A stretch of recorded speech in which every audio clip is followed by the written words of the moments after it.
When people hear my wife's Russian, they imagine a tall blonde girl with a funny accent who wears heels for every grocery run. Reality couldn't be farther from the stereotype. Lana is dark-haired, speaks better English than I do, and is completely obsessed with sneakers. She does meet one stereotype, though. She never gets cold, seeing how she lived in Russia until she was 18. Not in Moscow, of course.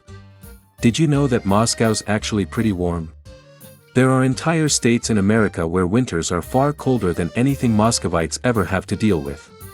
No, my wife comes from a tiny town far up Russian north, on the tundra. A dark, gloomy, and a very cold place inside the Arctic Circle, with extremely harsh winters and even harsher people. A place that meets the stereotypes. I've met my in-laws all of 2 times including our wedding, both times as they traveled to the States. Frankly, I never had any intention of visiting my Lana's hometown, until she got that fateful call 9 days ago. My mother-in-law had had a stroke. While her condition was stable for the time being, the local doctor expected the worst could happen at any minute. Transporting her to a better hospital was out of question as she was in no state for the kind of a journey that you'll see described below. My wife made travel arrangements immediately. I had a valid Russian visa from a business trip to Moscow a few weeks prior, so I decided to go with her. Now, getting to my wife's hometown isn't easy. You're in for a flight to Moscow, then a connecting flight to Norilsk, one of the biggest cities in the Russian tundra. From there, it's an hour-long trip down the Yenisei River, by barge in summer and on cars over ice in the winter. Urgently getting to Moscow wasn't that hard. There, however, we faced additional difficulties. First of all, apparently I couldn't actually fly to Norilsk with Lana as the city was closed to foreigners. Before we could even process that, we were told that Norilsk Airport was closed for all aircraft due to poor weather conditions and the weather wasn't expected to improve that week. I tried to console Lana as best as I could, but news of her mom getting worse drove her crazy. Soon, Lana suggested an alternative. It was possible to fly to a city a fair bit south of Norilsk which was safe from the storms. For a modest fee, a family friend living there was willing to take a day's journey up the ice road to Lana's hometown. Well, more like a night's journey since according to him, it was better to travel at night by car's lights than by what passed as daylight. I told my wife she was insane. She, however, was adamant on her plan, saying she's done Zimnik, how Russians call their ice roads, many times with her dad and it was perfectly safe. She wouldn't budge no matter how I pleaded and told me I was welcome to stay in Moscow. Obviously, that was not an option, and in the end I gave up. We flew to our next destination, and the cold hit me as soon as I stepped out of the plane. It was a different kind of cold, invasive and ruthless, and it didn't care about layers of sweaters and socks I had on. I shivered imagining how much colder it was going to get. We met with the trucker who was to take us up north. He called himself Kolya, and my wife, Sveta, the Russian version of her name. Me, he didn't call at all, instead referring to me derisively as Mr. Amerikashka whenever he spoke to my wife. Lana told me with a chuckle she didn't tell Kolya I could understand Russian, although I don't think he would have cared.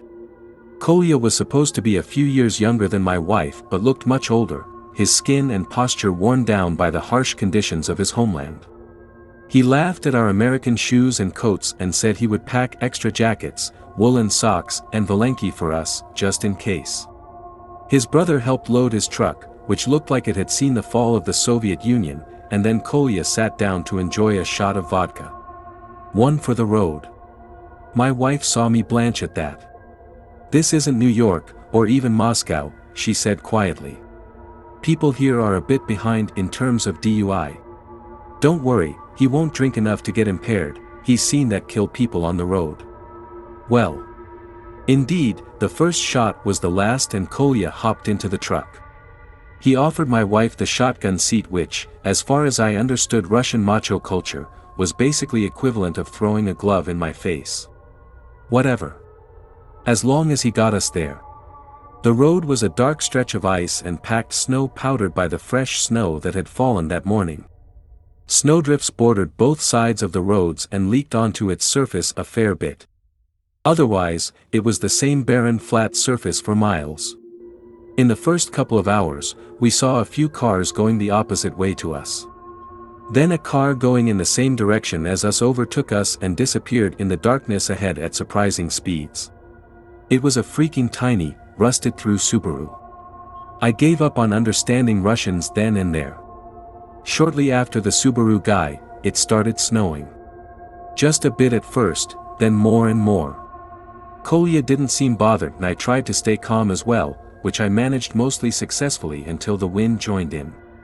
Unlike the snow, it started hard from the get-go.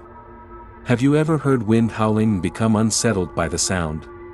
Now imagine the same, but in the depths of a black night lit only by your car's headlights.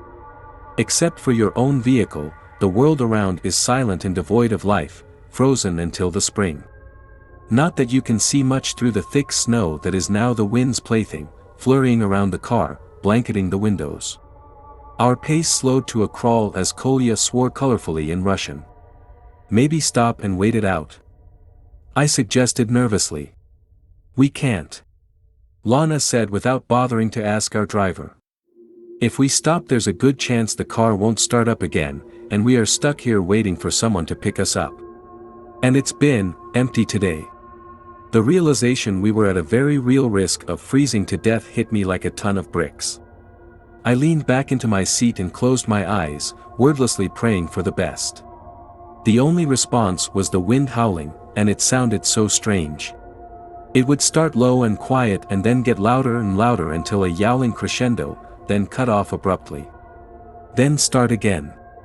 And the sound came from different directions, each starting at a different time, like a pack of wolves howling. I opened my eyes to obvious tension in the car. Lana and Kolya were both hunched forward, peering intently through the glass for all the good it did them. Kolya glanced back at me. Don't worry, be happy. Kolya proclaimed with a horrible Russian accent. It is all okay. Don't worry, America. He was lying. I might have been useless on the ice road, but I was a criminal defense lawyer, and a good one at that. And Kolya was a bad liar. There was sweat beading on his face and neck, and his voice was forced. He was very much scared, and that made me scared, too. Kolya murmured something to my wife, too quick and quiet for my distracted mind to decipher. She nodded. What was that? There's a village maybe half an hour up the road, if we keep this pace. We get there and settle down until the morning. I see. Sorry about the delay. In reality I was extremely happy to hear that. Bad wind, huh? Lana grabbed my hand, quick and sudden as a snake. Don't mention the wind. Another sound came through the storm. A long, tinny wail that sent shivers down my spine. It took me a few moments to recognize the familiar sound of the wind whistling through walls and chimney. And then another moment to realize there were no fucking walls around for the wind to whistle. I opened my mouth to comment, and my wife's grip tightened on my arm. In that moment, I knew to keep it quiet. We drove in tension-filled silence as a cacophony of sounds erupted through the storm. Wails and shrieks, howls and cries, no way no fucking wind was producing all of that. The sounds grew closer, grew louder. I grabbed my wife's hands as we both stared desperately ahead. Through the flurry, we barely made out something, a large, dark shape reflecting our lights, or maybe piercing the darkness with lights of its own. Kolya swore and swerved to the side. We were passing another car stuck in the snow. Its blinkers flashed. Stop. Lana said, sudden and harsh. What? Kolya asked, in Russian. You insane. Stop. My wife repeated. On the ice road, you help. That's the rule, remember? Kolya gave her a long, hard look that I didn't like at all. That's the rule on the road. He echoed, and hit the brakes, slowing the car without actually stopping. I opened the door and peered outside. The driver of the stuck vehicle was already running towards us. I recognized the car itself as the Subaru that passed us earlier. "Thank God you people were," the driver began. "Get in, idiot," Kolya shouted, and the guy shut up and jumped in. He was just a kid, no older than 20, with dark red hair and a patchy little beard. He looked cold and terrified. "Thank God," he repeated, in a hushed whisper. "I was sure they'd get me." "They?" I asked, confused. Kolya and Lana turned to look at the kid in unison, and their looks could kill. Yeah, I mean the wind and snow," the kid corrected quickly. I had a sudden abrupt feeling that it was too late for that, even as I still had no clue what was going on. We drove on, and the interplay of howls and shrieks outside the car became unbearable in the silence. "What's your name, dude?" I asked him in my best Russian. He blinked. Sergey Molchanov. "My parents are, anyway, it doesn't matter. I shouldn't have been driving, but I wanted to make it to my girlfriend's birthday, and..." "Both of you shut up." My wife barked, and we did. Immediately I noticed the change in surrounding sounds, they were much louder now. The highest-pitched shrieks rang in my ears. The low, insistent howling seemed to surround the car. And every now and then, something that sounded like an actual roar cut through the night. The car picked up the pace. I looked at Kolya and realized he was absolutely flooring the gas pedal, poor visibility be damned. His truck was lurching along as fast as it could manage in the conditions, and yet the encroaching racket made it obvious we were nowhere near fast enough. Then the car hit something. We were all jerked forward as the truck came to a staggering halt. I hit my temple hard on the back of my wife's seat. "What was that?" I groaned. "Must have hit a chunk of ice or something," Lana's voice sounded strangely muffled. I remember focusing on her lips, and how pale and thin they looked. The dull resounding pain in my head exploded into something hot and overwhelming, and I collapsed into the back seat. "He's passed out," Sergey called out. I wanted to correct him, but my voice wouldn't obey me. My lids seemed to weigh a ton each, I could barely open my eyes enough to see the trio of Russians huddled together, the car's flickering light illuminating their pale faces. "What now?" Sergey asked nervously. "Well, let's see, I don't think I would have been able to understand complex Russian in that state, if it wasn't my Lana speaking, her voice so familiar down to every inflection. Why don't you go out and check what we hit and if we can clear it out somehow?" "What? We helped you, didn't we?" In the car's light, Lana's green eyes seemed very blue. "So why don't you help us back? After all, on the ice road you help each other. That's the rule." Kolya grumbled in agreement. Then he reached over and pulled out a rifle, and aimed it at the boy. Sergey whimpered.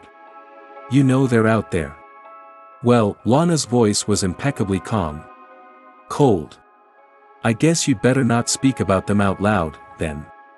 Better not even think about them, really." My eyes closed against my will. I heard a door swing open, and a rush of cold air. Finally, I passed out for real, and in my unconsciousness I dreamed of horrified screaming and a single terrible roar that filled the night. I came to during the day, on a couch of some local family that agreed to house us for a bit of cash. My wife fussed over me. Once she was sure I was conscious and lucid, she rushed me into the car saying we could do the rest of the drive by day, and an actual doctor could look at me in her hometown. I settled in the back seat of the car. Vague memories haunted me. "Where's the kid?" "Sergey." "What kid, darling?" Lana asked, in sincere surprise. "There was no kid, we traveled alone," Kolya added, in Russian. And I wondered how he knew what I was asking about, or that I'd understand his answer. But aloud, I could only say, "This young red-headed guy. Sweetie, I'm getting really worried. You must have hit your head harder than I thought. We gotta get you checked out as soon as we get back to the States. Maybe even a good checkup in Moscow." I didn't really know what to say after that. We made it the rest of the way uneventfully. Unfortunately, my mother-in-law had slipped into unconsciousness before we even set out for our drive, and she passed away several hours after our arrival. Lana didn't even get to say a proper goodbye. She is absolutely devastated right now, so I'm trying my best to focus on comforting her. We're staying here until the funeral, and I can't stay. I'm looking forward to the ride back. My father-in-law graciously gifted me a proper Russian winter coat, so I went ahead and packed my American camel coat that proved terribly insufficient for the weather. As I was folding it, I noticed a few curly red hairs stuck to the light beige fabric. And I felt so cold.